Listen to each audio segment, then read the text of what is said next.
السلام علیکم my dear well وشر۔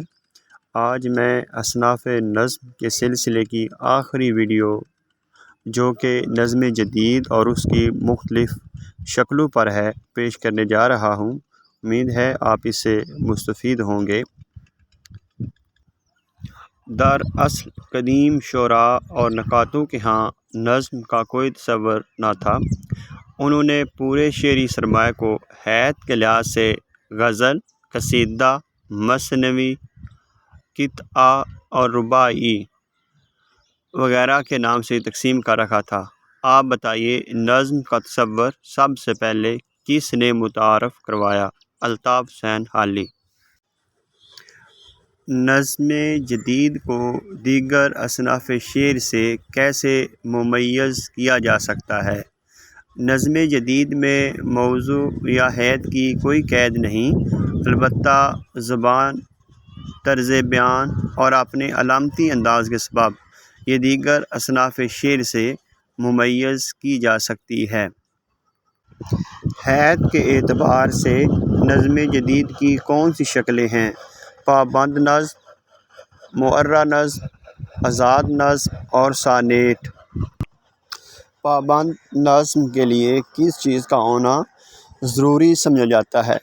پابند نظم کے لیے بحر، وزن اور قافیہ و ردیف یا صرف قافیہ کا ہونا ضروری تصور کیا جاتا ہے۔ الطاف حسین حالی قافیے کی پابندی کو کیسا تصور کرتے تھے؟ حالی کے نزدیک قافیے کی قید ادائے مطلب میں خلل انداز ہوتی ہے۔ معرہ نظم سے کیا مراد ہے؟ قافیے کے بغیر نظم۔ اس نظم میں بحر اور وزن کی پابندی کو روا رکھا جاتا ہے لیکن قافیہ نہیں ہوتا۔ معرہ نظم کے ابتدائی تجربے کس نے کیے؟